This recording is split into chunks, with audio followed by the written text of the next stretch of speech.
Welcome to the Your Family Dog podcast, where we celebrate the special bond between families and their canine companions. Our goal is to help families and dogs grow up together, one episode at a time. Welcome back to the Your Family Dog podcast.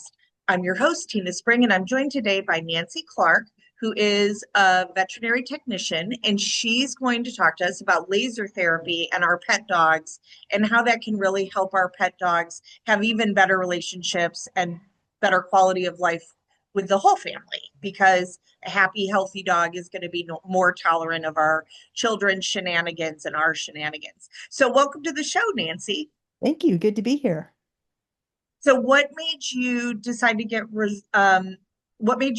to become a vet tech? So that's a crazy 40-year long story. But I've been in veterinary medicine for a very long time. Started at the age of 19 back in California, and it was one of those things where I had dropped out of college without really telling mom and dad that I had dropped out of college, and I was still pretending to go, but I was driving up to see my horse every day, and they found out and they said, get a job or move out. And so the job that I found was at my vet in the kennels. And so I started there and just kind of, you know, it was just a good fit. And so it's been a lot of twists and turns over the years, but um, there was no big career epiphany like, oh, this is what I want to be when I grow up. It was just kind of like, it just This is happened. what I fell into. Yeah. So what brought you to Georgia from California? Did you stop somewhere else in between? No, we've been here for probably about, try to do the math now, 14 years now. My husband's job kind of brought us out here. Um, and so it's been fun. We love it out here. It's been an adjustment, but we love it. Yeah, the pace is definitely different It's and just it's different. greener. It's greener, It's yes. way greener than California. Yeah, I California was is gonna kind say of there's no brown. fires out here, but now we have fires Well, out here, so that's a yeah, we've got a pretty stinky terrible. drought at the moment. I think we're Yeah. all praying for rain. So you became an RVT, which is a registered veterinary technician in 2012. What made Yes. you decide to take the leap and get like a regular education and a certificate in vet teching versus just continuing to tech and learn from the vets? So I would say it was more I think kind of the culture in California had changed about that time where for a very long time you could work as an unlicensed assistant and have the same kind of level of credibility and job responsibilities and things like that. And I'll just say I was very blessed to have some wonderful veterinary and veterinary technician mentors for me. They taught me, I mean, everything. When I think when people see that you have a work ethic and a brain and a desire, they are really willing to pour into you.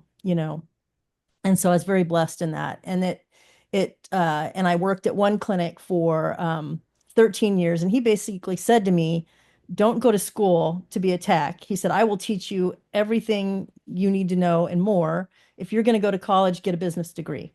And so that's what I did when I was working for him. I went to college and I got an associate's degree for business and marketing. And I mean, he taught me so much in those 13 years. It was like 13 years of veterinary school almost. He would, I answer any questions, teach me anything, show me everything, do everything. And I had probably way more responsibilities than I should have had, that kind of thing if you're looking back on it. But it was fabulous. Well, Um, so it's a practice, right? right, So, I mean, I know a lot of people, for example, in wildlife rehabilitation, where, springtime is nutty for them, right? They've got baby right, right. possums and baby squirrels coming out of their ears, um, and lots of animals getting hit. So they're trying, because Yep. the animals are all moving around. So they're trying to doctor everyone at once. And many of them are vet techs, and they've just learned as they've gone because there's there's not a ton of veterinary medicine that's taught to techs for wildlife, but Yeah. like tubing a baby possum, like they just figure it out.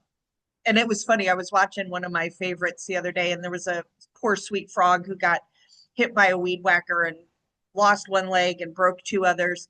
And he was making splints for his legs. And he's like, who taught me that? Me, just now. Yeah. Right. Like, he's like, Yeah. there's no, you can't go on the internet and be like, hey, how do you splint frog leg. Like No. you just have to figure things out. So I often think that if I had a medical emergency, I'd rather be treated by a vet or a vet tech than a medical professional. No, we always joke around, we're going to be Because great y'all in are the on zombie it. apocalypse. We're going to be what you need in the zombie apocalypse, because Exactly. we have rabies training and anyway. So that's basically it. I just and there wasn't a big delineation between licensed and unlicensed in the practices that I was at and things like that. And then once I left that practice, um, I worked for people that did really want a license. And then, which was even a greater blessing, is they utilized people with those licenses to the Yes, maximum amount differently. of it. So they made it worth it. So in California, they had, 14, 15 years ago, they reinstitute what's called the alternate route. And people think of it like you're being grandfathered in, like you do it for so many years, you're just automatically granted the license. It's not really the way it was. You had to work for so many hours, but then you had to show that you had so much education in certain hours. So, I mean, it was literally compiling, a 4-inch thick binder going back, 10 years to be able to qualify to take the exam. And Right. then I took the exam there and passed, and so got licensed in California. And then when I moved out here, I took the national exam and then transferred my license to Georgia. Nice. So I'm glad I did it. I didn't feel like I needed to get, licensed for the first whatever 20 years that I was in the profession, but I'm glad I've done it since. Great. So what are you doing now? So right now I do some telehealth, but then I have my own laser therapy practice. So it's cold laser therapy. When I started it, I was still in a practice, and so I would see the clients in the practice, and then kind of do my own outside marketing, things like that. I'm no longer affiliated with the practice, so I work with word of mouth from veterinarians who want to refer. I have a lot of repeat clients, and then clients that have told other people and that kind of thing. Um, I had my own back surgery in 2024, so I kind of just had to get out of the field. My body couldn't do the day-to-day stuff like you need to do. Right. It's a So I very kind of, physical job. but I wasn't ready to leave the profession. I love what I do, so I just kind of modified this, and I do like some home health nursing, veterinary nursing, and things like that, hospice care. So. So what led you to laser therapy in particular? Oh, that's an interesting question. So, I had worked in practices before that probably underutilized it. I think some practices really do a great job of utilizing it, and some don't. The practice that I was at was not interested in purchasing their own laser, and I could see the benefits of it, and so I tried to get them to buy one, but veterinary funds are thin, and so they wanted to invest in other ways. So I asked her, "Do you mind if I purchase my own?" Um, and practice out of here. And she was very supportive of that and wonderful. And so then it was about finding the right laser that was veterinary quality, but still quite safe, because I knew I was going to be on my own and not always under the umbrella of a DVM. And I could just see all the benefits, the health benefits for tissue healing, long-term arthritis care, palliative care for older pets, things like that. Um, so that's why, and it was something that I felt like I could invest in and then go out on my own if that came to be, you know. And so it did. It was one of those things. It's becoming a lot more popular. A lot more veterinary technicians are going out kind of in private practice and doing hospice care and home health care and, you know, toenail trims and anal glands and things like that, which I don't care if I ever do another toenail trim in my life. So that wasn't really for me. Um, but it was something that I kind of believed in and felt like I could do so. I could still help people. I could be hands-on, but it was something I didn't have to worry about a whole lot of liability. I have liability insurance, but there's not a lot of harm, basically no harm I can do with this laser. So to Right. me, So talk about what laser therapy does for pets and people. um, so, you can look at the biology and the physics of it for me like 100 times and be like, okay, I have to read that again. I have to read that again. But essentially, it is, photobiomodulation. So it uses visible and invisible light to modify, change, react the cellular processes. So increase cellular metabolism, cellular respiration, essentially out with the bad, in with the good at a rapid pace. So it promotes healing. The laser that I have actually has a blue light on it also that can affect infection. It and I've had a very interesting situation with that early on. Um, but it just essentially promotes healing. So the things in the cell that are good that we want to get back in quickly, it increases that action, and the things in the cell that are bad that we need to get out to reduce inflammation and things like that, it increases that process as well.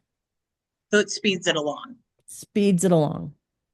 So does it matter whether it's like a wound from surgery or from an injury that we're trying to heal versus like a dog who maybe has pulled a muscle or pulled a ligament? Does it matter? No, it can do all those things, and it's based on, um, the most of the lasers today are pretty fabulous. They have their own settings where you're like, I want to do wound care, and you put in the setting for wound care, and you hold the laser appropriately and that kind of thing. So, um, there's a lot of built-in safety features and pre-settings that you can do, but there's also room for um, kind of it's almost an art form at the same time. So if I'm treating a dog long term and maybe the first 2 weeks I get a lot of progress and how well he's moving around and things like that, and then we kind of stall, and then you're kind of like, okay, how can I change the settings on my laser to affect the tissue differently? So I've done like post-surgical repair on like for example, I had a dog, he was a basset hound, he had a laceration. She lived about an hour and a half away from her regular vet. It came open, um, and she didn't want to drive that far back and forth. So I came over and we treated him, every other day for tissue repair and healing, and that wound closed very, very rapidly without needing to be resutured. Nice. So, yeah. So is that something that would do with a huge wound in an abdomen? No, probably not. But for the wound on the skin, absolutely. I have patients that are, in their teens and they've got, arthritis and just natural aches and pains and things like that. And so the goal with those dogs, um, so I always tell my clients this, the goal of laser therapy is to get your pet off of laser therapy. And that's for like younger dogs, injuries, things like that. I don't want you to need me forever. Okay. Right. It's a little different with older dogs that have osteoarthritis. We're doing palliative care at that point.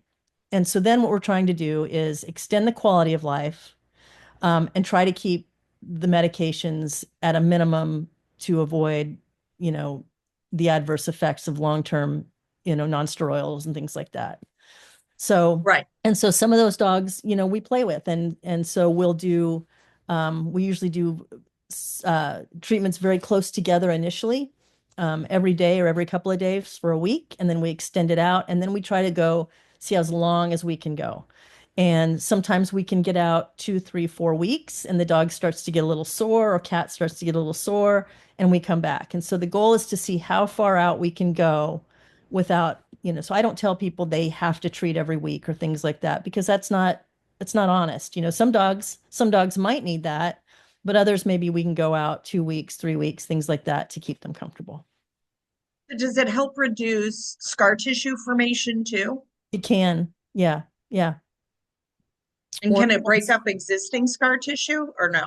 Um, I've not used it for that. I don't think it really probably could, like proud flesh in horses or things like that. It might be able, and I've never used it on a wound like that in a horse, but it probably could, reduce proud flesh and things like that if you're lasering that wound frequently initially to try to keep those all that under control, the inflammation that causes the proud flesh. But um, large wounds that are kind of, there's maybe not a skin to close, things like that, where they have to heal by second intention, laser therapy can promote tissue growth and things like that.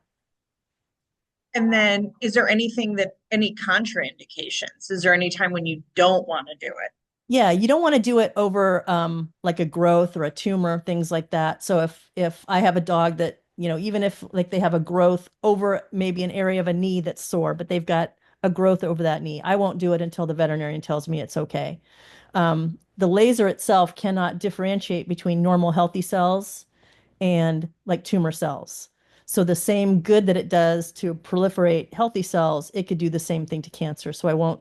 So even if they have like a tumor removal, I will not suture. I will not laser that suture site because until Right, we in know it's like case a we benign. missed anything. Yep, exactly. Just to be safe. And how does it different from like red light therapy? It's basically the same thing. There's just different classifications of lasers. Lasers are classified by their ability to cause harm. So, like class one lasers and things like that are surgical lasers. They are used for cutting, they create a lot of heat.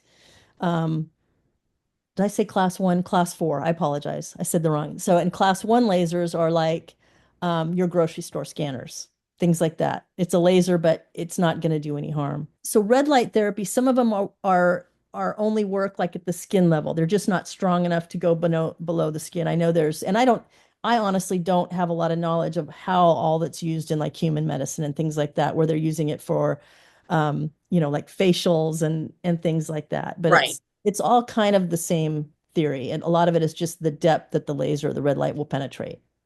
And some of that is done through super pulsing the technology, where it will get deep into the tissues for very brief periods of time versus very short wavelength that stays just on the surface of the skin. Okay, so for someone who's never had laser therapy on their dog, let's say they have a dachshund, they're getting chiropractic care for that dachshund to try to keep, or a corgi to keep that spine, or a basset nice and Yep. healthy, or for example, me with Silk and Windhounds, right? They're athletes. If we go and do fast cat and the dogs are out running and I decide to do chiropractic and then laser, what should I expect from a laser appointment? The first thing I do, well, I would love if you've already had a vet visit, or a chiropractor, and they say, we know he's kind of sore here, we know he's kind of sore there. This is the diagnosis, right? That's a perfect world. I don't require that for my visits, but it helps versus somebody calling me and say my dog's a little sore, because legally, by law, with my license, I cannot diagnose. So I Right. can't come to your house. Even if I come to your house and I'm pretty sure I know what's wrong, it is illegal You're for me not allowed to to say. say it. No. So I can say, well, I think his pain is here and I think it's a soft tissue injury. And so we will laser this way.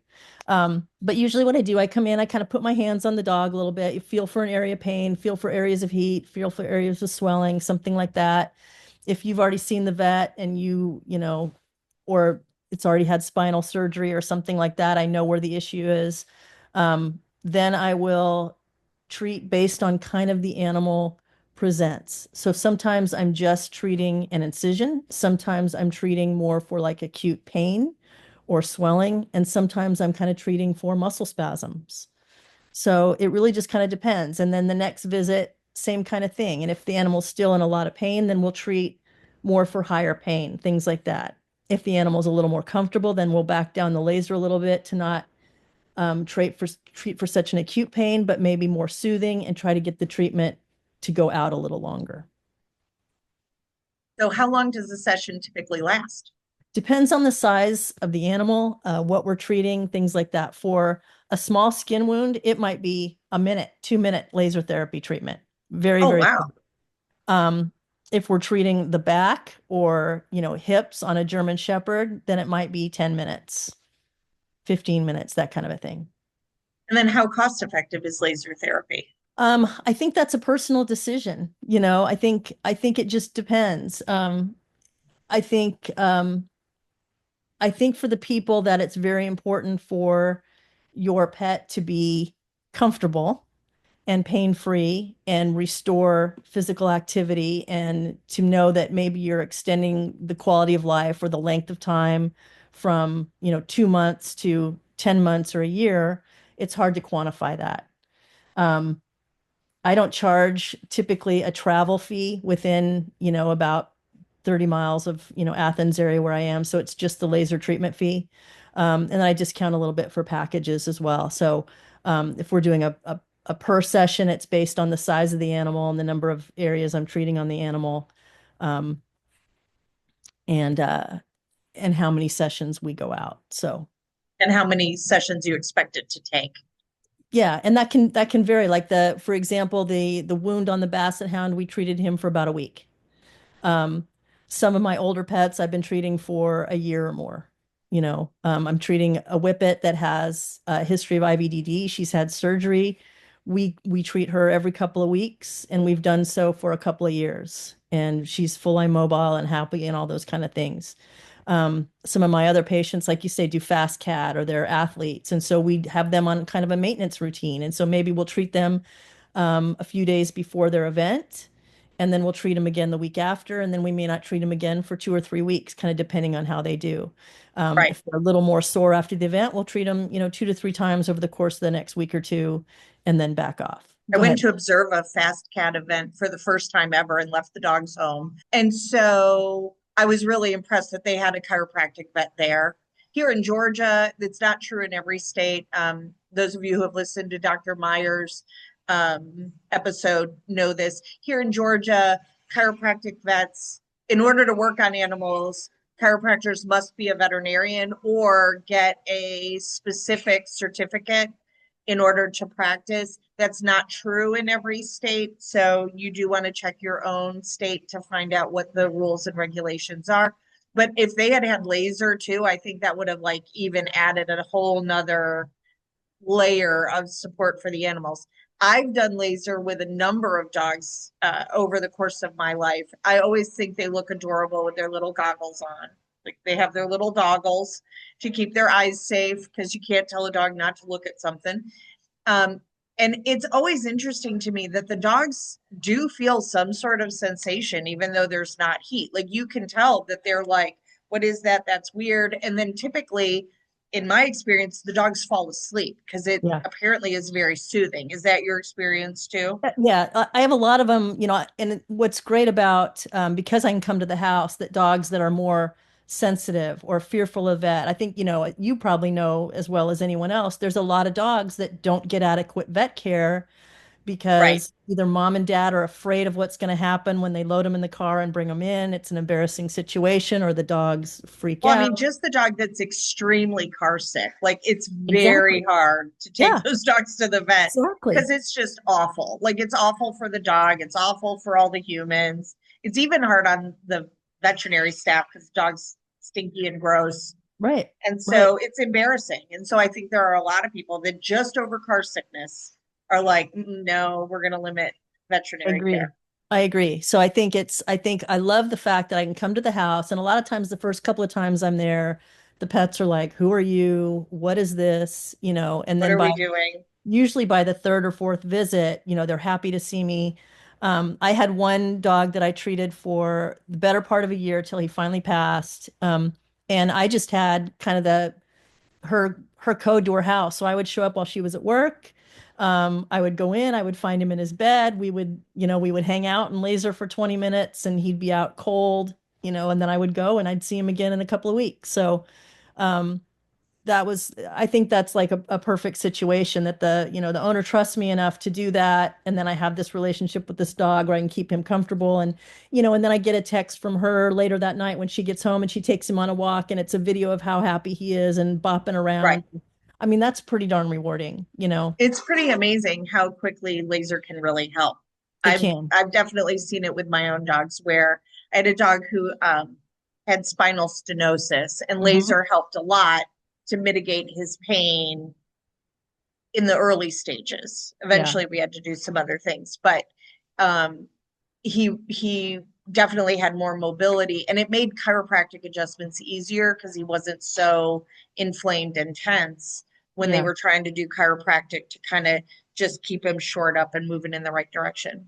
So And I'll do you say there are excellent physical therapists in our area, dog, and I don't want to replace those people. That's not where my area expertise is. right. I see things It's from a more, collaborative. it's collaborative. And so I love to work with pet owners that do have a physical therapist already, a chiropractic and all that kind of stuff. And I'm just one more, you know, cog in that wheel.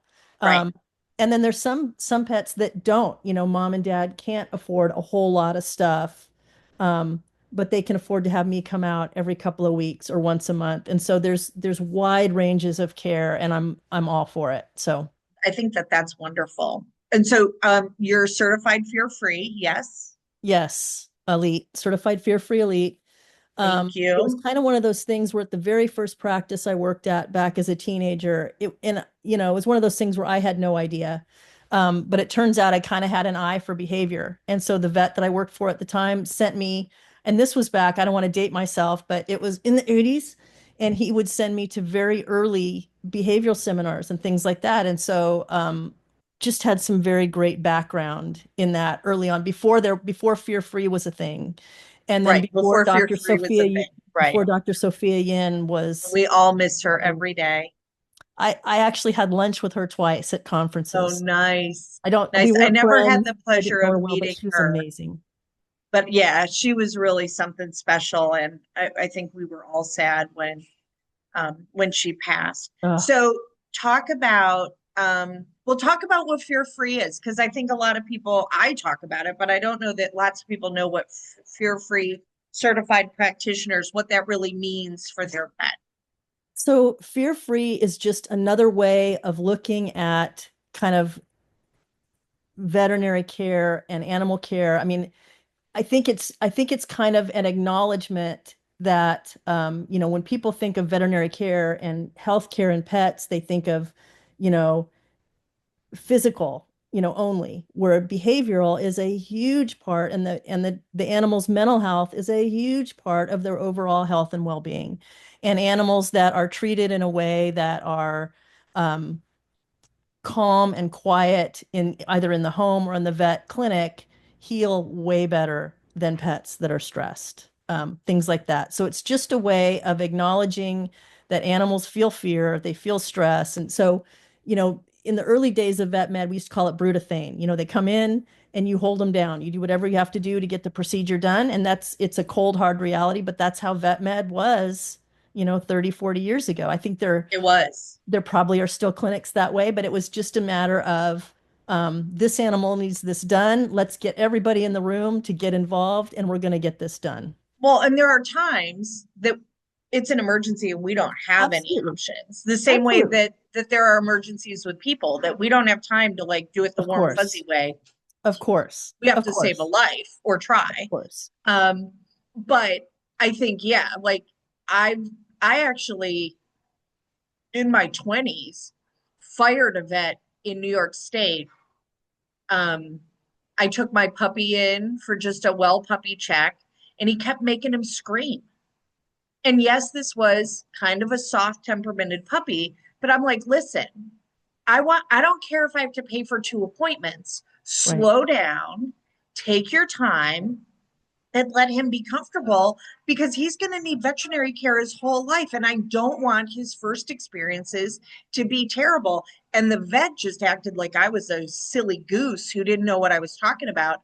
And I finally just picked my puppy up and said, get your hands off of him. I'm going somewhere else. Yeah. And that's when I started going and interviewing vets before I would let them, like, I would have the animal, but no one's touching the animal until we talk about how we're going to handle them, because there's no reason to terrify a young puppy or a young kitten or an old dog over something relatively simple like this. No. Like, we don't need to do it that way. No. And really, I'm seeing more and more in younger owners and handlers that they're unwilling to put up with that. From sometimes vets will, or trainers will push it and be more physical with someone's dog than the person's really comfortable with, and they Mhm. just leave those practices. They're Yeah. just like, we're not going back. Like, I actually went and looked at a silken from a breeder, and just how she handled him when she wanted to stack him for photos, I was like, we're not doing this, because the dog would be going with her to shows, and I don't want my dog handled that way. Right. Like, Right. put the training in so that the animal understands what we're doing, and you can do whatever level of husbandry you need to do. But just being heavy-handed because you're in a hurry and you haven't taken the time and you don't have any patience is not okay with me. Yeah. Like, not over simple stuff, right? Again, if it's an emergency, Right. all bets are off. I'm not going to Sometimes judge exactly. anybody. But, right, if I'm breaking up a dog fight, it's probably not going to be elegant, right? I'm not going to be warm and like, hey, I know we're Right. having big feelings, Yeah. right? Excuse me, but yeah. But most of the time, we can just slow down. And that's all it takes. Just slow down. Let them get their wiggles out. Let them figure out where their feet are and what planet they're on. And I've long said, I actually had Deb Jones on. She has, by the way, I'm going to talk about again. Cooperative Care, 7 Steps to Yeah. Stress-Free Husbandry. Yep. Phenomenal program for getting any dog more or cat more comfortable with veterinary care and grooming and handling. And I don't care how great your animal is, there is a sensitivity somewhere. They don't like Absolutely. that one pinky toe, or don't touch my tail, or please don't put your fingers in my mouth, right? They all have a sensitivity about something. I have a lot less tolerance for the manhandling. Yeah. And I'm kind of glad that the world's moving more in that direction of like, hey, these are sentient creatures and they have free will, and don't push them. Like, you don't No, have to. They're really agreeable most of the time. They're just scared. they're just scared. And it's Yeah. like an alien abduction, right? You're in a weird place with bright lights. People are dressed funny. There's occasionally butt stuff, right? Well, Like, yeah. it's like it really is an alien abduction. And I I feel for animals. It must be very, very scary much of the time. Yeah, I mean, I don't know, the fact that any of them are ever good is the amazing part. The right? fact that you get any that come in and wag their tail and are And jumping they're up like, on hey, you what and are we doing? yeah, Yeah. give me another So vaccine. That's the so amazing part.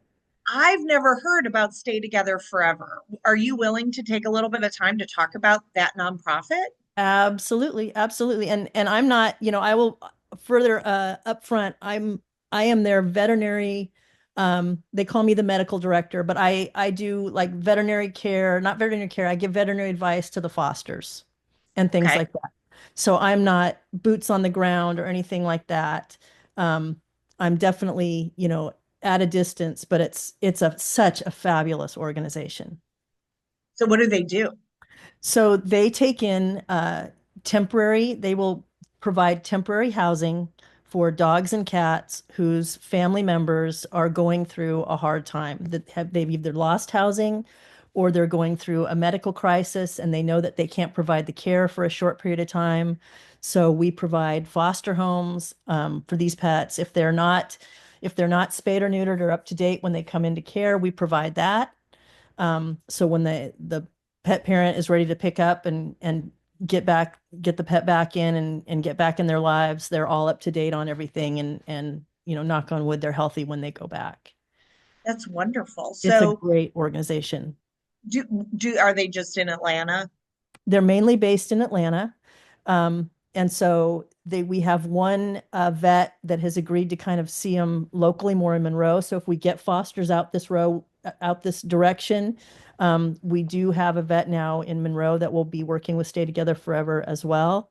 But I think one of the main limits is the number of foster homes, like anything else. If we could get people willing to foster in more areas, we could intake more pets and probably more pets in more areas as well. Yeah, so I There are will some tell. really great, there are some really, really great programs. I I really have a heart for hospice. Unfortunately, I don't have a lifestyle that allows me to do much more than talk about it. Yeah.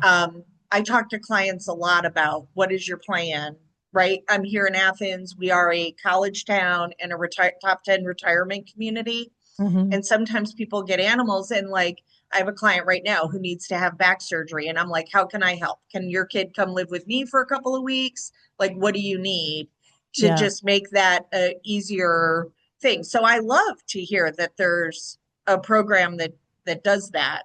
I tend to do it more with my regular clients because I know those dogs and they can come to work with me and I know the Right. people. Um, but I love that there's a program that does that because I know a lot of times, in particular in like domestic violence or Exactly. substance, people won't leave their animals because they don't know where the animals are going to go. No, And so you can't get them services because they're concerned about that they'll lose their animals, and their animals are their family. they're everything. Or people that, have housing difficulties, that are on the streets, those animals are everything to them. And they're not willing to get off the street if it means that they have to go into a place that doesn't accept animals as well. They will prefer to live on the street. And so I think it's great to be able to provide a situation where someone has the time to find a place to live that will accept their pet, and then they can just get them back on their feet, I think, which is just so amazing.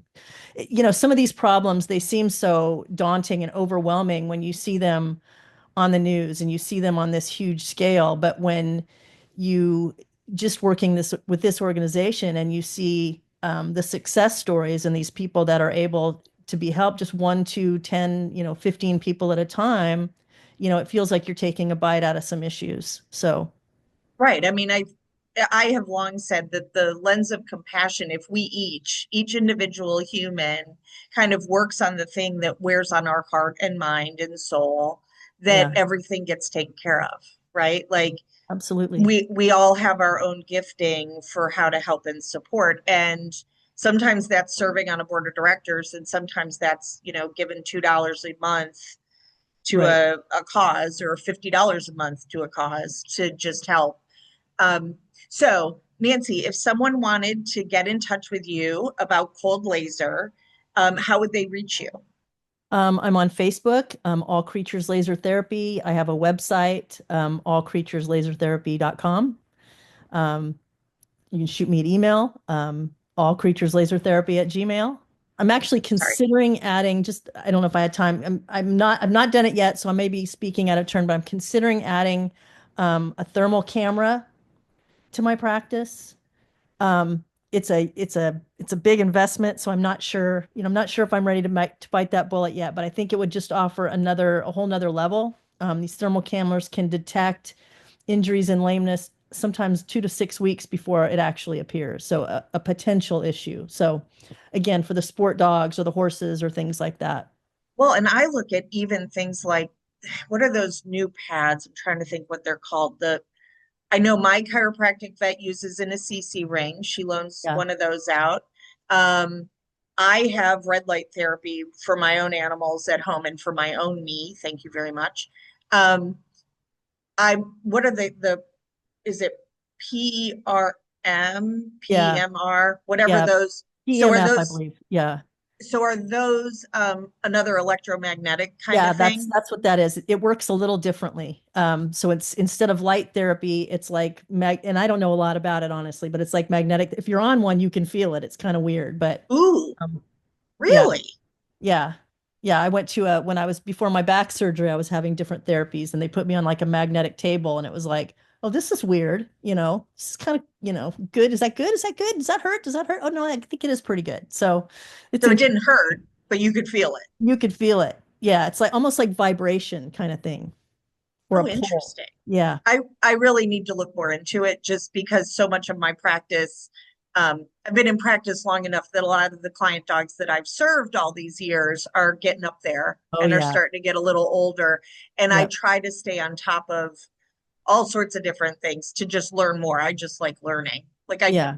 I joke all the time. I need another 4 lifetimes to run down Well, everything I'm curious about. there's so many options that people have now for different therapies, and it's not a one size fits all, or you know, you need to, or an order you need to go in, or things like that. I really believe that some medical conditions, and just like all of our bodies are different, same thing with pets, is you might respond to one therapy and not another also. So, Yeah, but definitely with the hospice care, I think like, ooh, there's all these different things you can try, that it's really interesting. yep, Well, absolutely. thank you so much. You're And welcome. do keep us in touch if you decide to add that other therapy. Will do. Like, let us know. Will do. Um, and we'll talk about like how that whole thing works. I would be afraid to have you look at my body with it. I know, right? Same, I'm same. like, oh, because I'm at that age where I'm referring to my knees as the good one and the other one. Oh, Um, yeah. but yeah, our bodies wear out. A They lot of do. times my brain still thinks I'm 18, but not so Well, much the yeah, rest of me, that's kind of the cruel joke of it all, isn't it? right? Yeah, The youth is lost on the young. So exactly. thank you so much for spending your precious time with us today. No, thanks for having me. It was an honor. Thank you so much. And if you want to learn more about laser therapy or Nancy, or even to find a provider in your area, you can reach out to the Your Family Dog podcast at gmail.com or allcreatureslaser@gmail.com. And we'll do our best to get you answers. Thank you for Thank spending your you. time with us today. Please like, share, subscribe, let people know that this podcast exists and that we're trying to help dogs and their families be healthier together and live long, happy, healthy lives. Thank you so much, and we'll see you next time on the Your Family Dog podcast. That's it for today's episode. Thank you so much for spending part of your precious day with us. If you enjoyed the show, be sure to follow, rate, subscribe so that you never miss an episode. We'd love to hear from you. Connect with us on social media or email us at yourfamilydogpodcast@gmail.com. We'll see you soon.